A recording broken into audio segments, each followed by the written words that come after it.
1945. Across Europe, church bells rang for the first time in years. Crowds flooded city streets. Soldiers embraced strangers. And millions celebrated what they believed was the end of history's deadliest war. Victory in Europe. The Third Reich had fallen.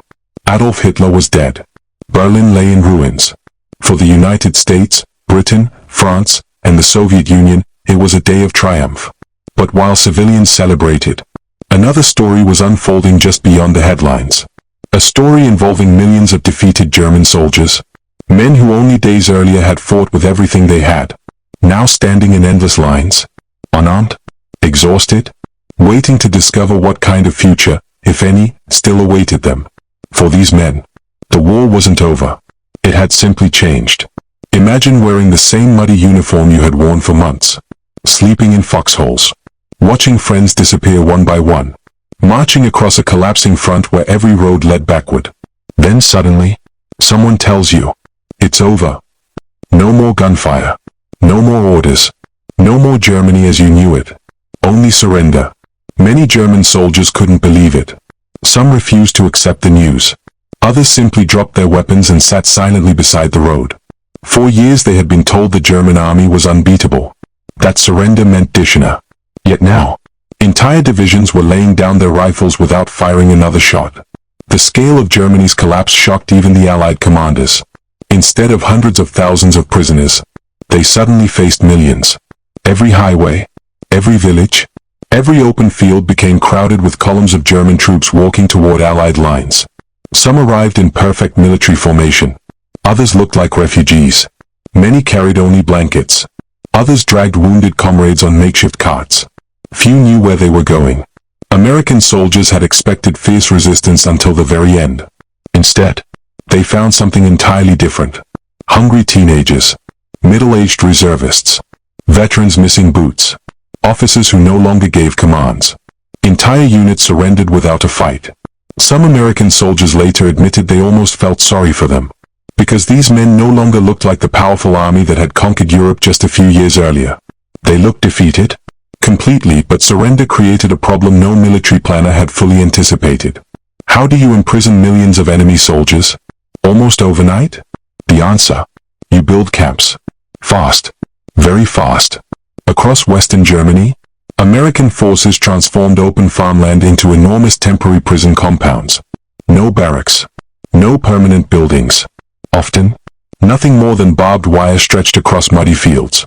These became known as the Rhine Meadow Camps. Within weeks, hundreds of thousands of German prisoners filled these enclosures. Eventually, the numbers climbed into the millions under Allied control across Europe.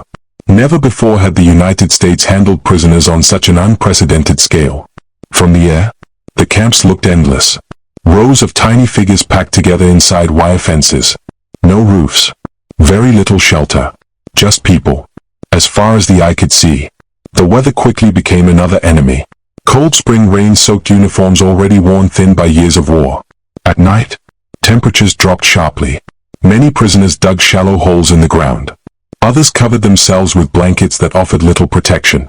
When rain arrived, the camps became oceans of mud. Food presented another enormous challenge.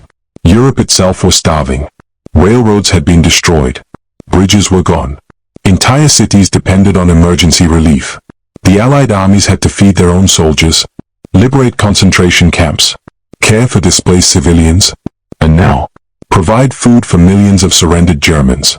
Rations often became extremely limited. Some prisoners remembered constant hunger. Others recalled surviving mainly on bread, thin soup, or whatever supplies eventually reached the camps. American records show that logistics, not simply intention, became one of the greatest difficulties facing occupation authorities during those first chaotic months. Everything had to be organized, almost from nothing. Water was another struggle. Temporary camps rarely possessed proper plumbing. Long lines formed around water points. Sanitation quickly became difficult. Doctors worried about disease spreading among overcrowded prisoners. Military engineers rushed to improve conditions. But they were racing against numbers that seemed almost impossible. Every day, more prisoners arrived, yet despite the hardship, many German soldiers considered themselves fortunate, because they had surrendered to the Americans. Not everyone had that opportunity. To the east, Millions of German soldiers surrendered to the Soviet Union. Their experiences would often become dramatically different. Many faced years of forced labor, long marches, and captivity lasting long after the war had officially ended. Some would not return home until the 1950s. Among German troops, a saying quickly spread: better one day with the Americans than 1 year with the Russians. Whether entirely fair or not, it reflected the fears many soldiers carried during those final weeks of fighting. Not every prisoner was treated the same. American intelligence officers immediately began sorting them. Ordinary Wehrmacht soldiers, officers, medical personnel, engineers, members of elite units, and especially the Waffen-SS. The SS had become closely associated with many of the Nazi regime's worst crimes. As Allied investigators uncovered evidence from liberated concentration camps, their attention increasingly turned toward identifying those responsible. For SS members, captivity often meant much closer scrutiny. Interrogations became more detailed. Backgrounds were investigated. Photographs examined. Witnesses interviewed. The Allies understood that not every German soldier had committed war crimes. But they also knew that many perpetrators now stood somewhere among the millions of prisoners. Finding them would become one of the greatest investigations in modern history. For ordinary Wehrmacht soldiers, the waiting became almost unbearable. Days blended into weeks. Weeks into months. Nobody knew when they would be released. Letters from home rarely arrived. Many didn't even know whether their families had survived Allied bombing. Some had not seen home in years. Others wondered whether home still existed. Every rumor spread through the camps like wildfire. The war with Japan means we'll stay longer. They're sending everyone to America. They're releasing farmers first. Most rumors proved false. But hope remained the only thing nobody could confiscate.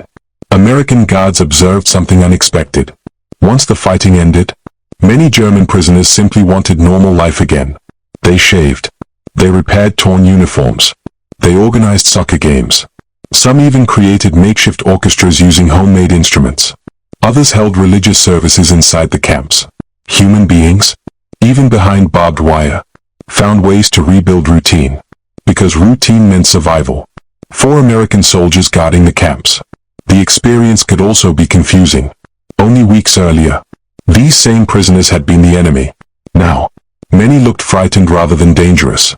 Some guards remained deeply angry after witnessing Nazi atrocities. Others gradually developed professional respect for prisoners who followed orders peacefully. Friendships were rare, but moments of humanity sometimes appeared. A shared cigarette, a conversation through the fence, a photograph exchanged. Small reminders that the war was over, even if peace had not yet fully arrived. Yet outside the camps, another storm was gathering. The world was beginning to uncover horrors unlike anything it had ever seen. Concentration camps, mass executions, entire communities erased. As those discoveries spread across newspapers, public opinion toward German prisoners changed dramatically. Questions emerged everywhere. Who knew? Who participated? Who was guilty? And who was simply another soldier following orders? The answers would shape Germany's future and redefine justice after war for the millions of captured German soldiers. The hardest chapter was still ahead, because surviving the battlefield had only been the beginning. Now they faced interrogation, denazification, uncertain freedom, and the impossible challenge of returning home to a nation that no longer existed. In Part 2, we'll step inside the American prison camps, discover what daily life was really like, how prisoners were questioned, why some were released quickly while others remained behind barbed wire, and the forgotten stories that still divide historians today. For millions of captured German soldiers, time seemed to stop. The shooting had ended. The explosions were gone. The front lines had disappeared. But every morning, they woke up behind barbed wire.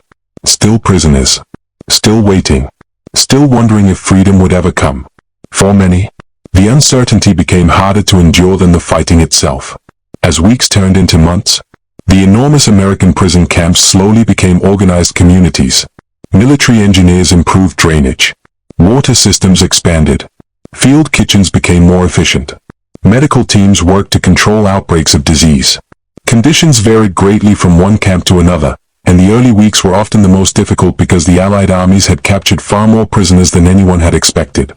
The war had ended so suddenly, that the logistics of caring for millions of surrendered soldiers had to be built almost overnight. Each morning began the same way. Roll call. Thousands of prisoners standing in formation. Names, numbers, head counts. Every person accounted for. Then came food distribution. No one ate lavishly. Europe itself was starving. Cities across Germany had been reduced to rubble. Railroads were destroyed. Farms had been abandoned. Food shortages affected almost everyone, including the victorious Allies. Prisoners received enough to survive, but rarely enough to satisfy hunger. Many later recalled that they thought about food almost constantly. Bread, potatoes, coffee, anything for some prisoners. The hardest battle wasn't physical. It was psychological. For years, Nazi propaganda had told them that American soldiers would torture them, that surrender meant certain death. Instead, most discovered something completely different. Strict rules, armed guards, limited freedom, but also medical care, organized food distribution, and a military system that generally followed established procedures for handling prisoners of war, even amid the enormous post-war challenges. The reality was far different from what many had expected. Not everyone inside the camps shared the same past. Some prisoners had joined the German army willingly. Others had been drafted against their wishes. Teenagers barely old enough to shave stood beside veterans who had fought since 1939. Some had believed completely in Hitler. Others had quietly lost faith years earlier. Behind the wire, their uniforms looked the same. Their stories did not. American intelligence officers understood this. Interrogations became an important part of daily operations. Most interviews weren't dramatic. There were no bright lights. No shouting detectives. Instead, officers asked questions. What unit did you serve in? Where were you stationed? Who commanded your division? Did you belong to the Nazi Party? Were you ever assigned near concentration camps? Did you witness civilian executions? Every answer was carefully recorded. Millions of pages of reports began filling military archives. Each interview added another small piece to understanding how Nazi Germany had functioned. Some prisoners cooperated immediately. Others remained silent. A few lied. Many feared being mistaken for war criminals, especially members of elite formations. The Waffen-SS faced particularly close examination. By 1945, the Allies had liberated concentration camps. Evidence of mass murder was overwhelming. Investigators now searched for the individuals responsible. Not every SS member had committed atrocities, but enough had. That membership alone invited serious scrutiny. Some prisoners tried hiding their SS tattoos. Others discarded insignia before surrendering. Many hoped to disappear into the crowd. Not everyone succeeded. Meanwhile, life inside the camps developed an unexpected rhythm. Prisoners organized themselves. Former teachers began giving classes. Engineers solved practical problems. Doctors treated fellow inmates. Musicians performed with homemade instruments. Soccer fields appeared on open ground. Tournaments were organized. For 90 minutes, men who had spent years at war could almost pretend life was normal again. Books became treasured possessions. When available, they passed from hand to hand. Religious services filled with prisoners seeking comfort. Catholic, Protestant, and others gathered together. Some prayed for forgiveness. Others prayed only to see home once more. The Americans also recognized another opportunity: re-education. The Allies believed Germany could never become peaceful unless Nazi ideology was confronted directly. Inside many prison camps, educational programs were introduced. Prison newspapers appeared. Lectures discussed democracy. Films documented the liberation of concentration camps. Many prisoners reacted with disbelief. Some insisted the footage had been fabricated. Others watched silently, unable to deny what they were seeing. For the first time, many ordinary German soldiers learned the full scale of crimes committed by the Nazi regime. The realization shocked countless prisoners. Not everyone accepted it immediately, but denial became increasingly difficult. Outside the camps, Germany itself no longer resembled the country these soldiers remembered. Entire neighborhoods had vanished. Factories stood in ruins. Roads were blocked by collapsed buildings. Millions of civilians wandered Europe as refugees. Families searched endlessly for missing relatives. Children grew up without fathers. Parents searched for sons who never returned. Even if prisoners were released tomorrow, there was often nowhere familiar left to return to. American authorities also faced another important question. What should be done with so many prisoners? Keeping millions behind wire forever was impossible. The United States needed soldiers home. Occupation forces had new responsibilities.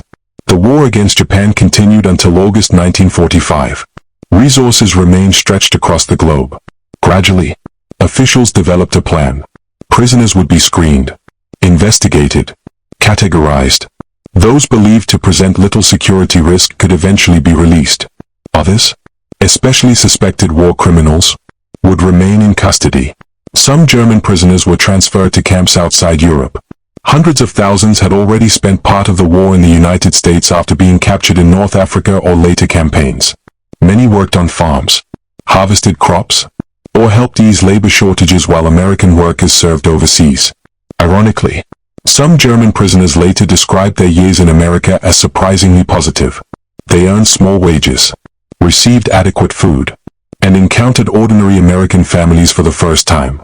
Several would eventually immigrate to the United States after the war, building entirely new lives in the country they had once fought against. History often moves in unexpected directions. Back in Europe, release finally began. Not all at once. Not dramatically. One name at a time. One transport at a time. Groups gathered their few belongings, folded worn blankets, looked one final time at the fences that had confined them for months. Then the gates opened. Freedom, after years of war, often felt strangely unfamiliar. But freedom came with another challenge. Denazification. Former soldiers had to complete questionnaires. Background investigations continued. Employment sometimes depended on political classification. Entire careers disappeared overnight. Teachers, judges, police officers, government officials. Anyone closely connected to the Nazi system faced careful examination. Germany wasn't simply rebuilding its cities.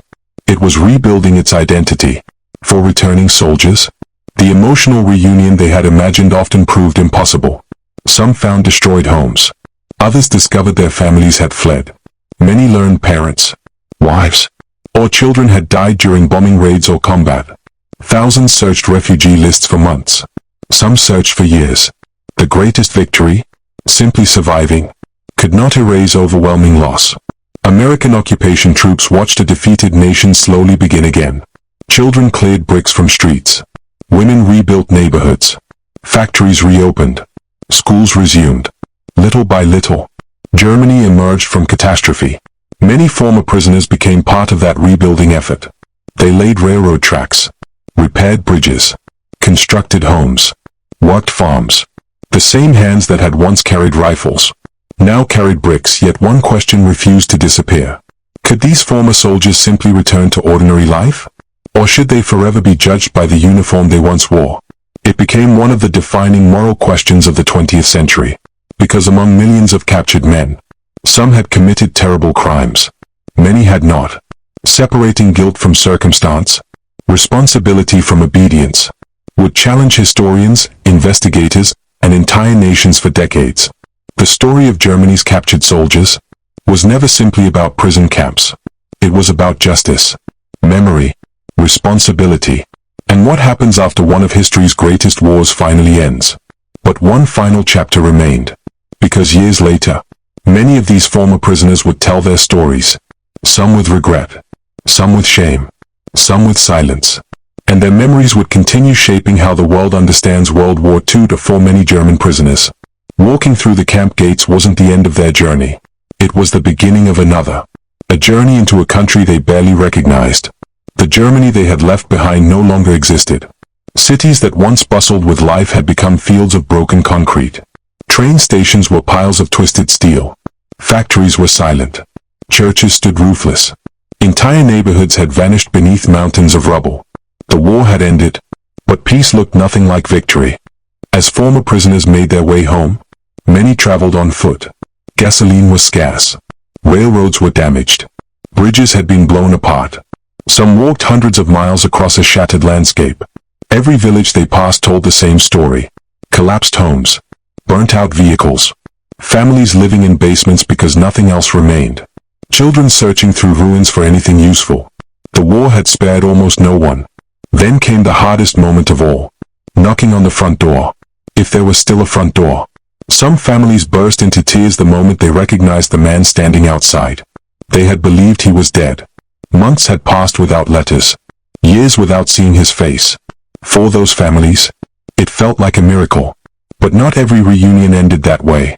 Many prisoners returned only to learn their wives had died during bombing raids. Parents had passed away. Children had grown into strangers. Some discovered that no one from their family had survived at all. The war had stolen far more than years. It had stolen entire futures. The emotional scars proved harder to heal than physical wounds. Nightmares followed many veterans home. The sound of thunder reminded them of artillery. A passing airplane could trigger memories of Allied bombing raids. Some never spoke about the war again. Not because they forgot, but because remembering hurt too much. For decades, thousands of former soldiers buried their experiences in silence. Only late in life did many finally begin telling their grandchildren what they had witnessed. While ordinary soldiers struggled to rebuild, another process unfolded across Germany. The Allies called it denazification. The goal was simple in theory. Remove Nazi influence from every part of German society. In practice, it became one of the largest political and social transformations in modern history. Millions of Germans completed questionnaires. Officials examined military records. Employers investigated backgrounds. Teachers, judges, police officers, civil servants, business leaders. Everyone faced questions about their wartime activities. Some were banned from public positions. Others returned to work after investigations concluded they had played only minor roles. The process was imperfect, but the Allies believed it was necessary if democracy was to survive. Meanwhile, the world was learning more about the Holocaust. Every new investigation uncovered another tragedy. Mass graves, death camps, eyewitness testimony, documents, photographs. The scale of Nazi crimes shocked even experienced military investigators. As evidence grew, public sympathy for former German soldiers became increasingly complicated. Many Americans asked the same question. How much did ordinary soldiers know? The answer remains debated even today. Some clearly participated in atrocities. Others claimed they knew almost nothing. Historians generally agree there was no single answer. The German military included millions of individuals with vastly different experiences. Some committed crimes. Many served only on conventional battlefields. Others became witnesses to events they neither understood nor stopped. History rarely divides people into simple categories of heroes and villains.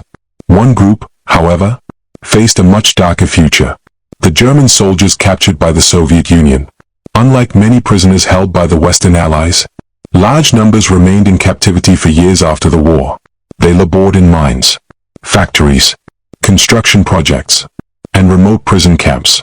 Disease, malnutrition, and harsh conditions claimed countless lives. For many families in Germany, the war never truly ended. Every day they waited for fathers, brothers, or sons, who might never return. Some prisoners finally came home nearly a decade after Germany surrendered. Others never returned at all. Back in the American occupation zone, former prisoners slowly became workers instead of soldiers. They helped remove rubble from destroyed cities, rebuilt railroads, restarted factories, planted crops, constructed new homes. Brick by brick, Germany began rising from the ashes. The reconstruction became one of the most remarkable recoveries of the 20th century. Only a few years after total collapse, factories were producing again. Businesses reopened. Children returned to school. Life, somehow, continued. The relationship between former enemies also changed in ways few could have imagined. Only a decade earlier, American and German soldiers had fought bitter battles across Europe. Now, the Cold War was beginning. A new geopolitical rivalry was reshaping the world. Former enemies gradually became allies. West Germany joined the Western Alliance. American troops remained stationed in Germany, not as conquerors, but increasingly as partners. The world had changed, and history had taken another unexpected turn. Some former German prisoners carried gratitude toward the American soldiers who had guarded them. Others remembered only hunger and uncertainty. American veterans also remembered those months differently. Some believed they had treated prisoners fairly under impossible circumstances. Others admitted the enormous number of captives made conditions difficult despite their best efforts. Even today, historians continue examining records. comparing eyewitness accounts, studying military documents. The story remains complex, because history is rarely as simple as legend. One subject continues to generate debate: the temporary Rhine Meadow Camps. Some writers have described them as evidence of deliberate mistreatment. Others argue that the suffering resulted primarily from the extraordinary logistical collapse facing Europe in the immediate aftermath of the war, when millions of prisoners were captured, transportation networks were destroyed, and food shortages affected civilians and soldiers alike. Most mainstream historians agree that conditions in several camps were harsh, particularly during the chaotic weeks after Germany's surrender. However, they generally reject claims that the United States pursued a policy of deliberately exterminating German prisoners. The historical record points instead to a combination of overcrowding, supply shortages, administrative challenges, and the devastation left by 6 years of total war. Even today, the debate reminds us how difficult it can be to separate memory, politics, and historical evidence. Perhaps the greatest lesson comes from the prisoners themselves. Millions of young men marched into war believing it would bring glory. Instead, it brought ruined cities, broken families, empty graves, and years spent behind barbed wire. For many, captivity became the moment they finally understood what war truly costs, not only in lives, but in humanity. Today, most of those men are gone. Their camps have disappeared. The barbed wire has rusted away. Fields that once held hundreds of thousands of prisoners are now quiet farmland. Children play where armies once surrendered. Cars drive along roads once crowded with exhausted soldiers carrying white flags. Time has transformed battlefields into ordinary places. But beneath that ordinary landscape, history remains, waiting to be remembered. When Americans think about World War II, they often remember the battles. Normandy, the Battle of the Bulge, the crossing of the Rhine, victory in Europe. Those moments deserve their place in history. But the story didn't end when the guns fell silent. For millions of captured German soldiers, the war's final chapter wasn't written on the battlefield. It was written behind barbed wire, inside interrogation rooms, on long walks home through ruined cities, and in the difficult task of rebuilding lives after everything they believed in had collapsed. Because winning a war ends the fighting. It does not erase the consequences. Those consequences can last for generations. History is often remembered through its victories, but sometimes, its greatest lessons are found in what happened after the victory was won. And perhaps that's the most enduring legacy of the captured German soldiers of World War II. Not simply that they were defeated, but that their fate reminds us that every war leaves behind millions of survivors who must somehow learn how to live in peace again.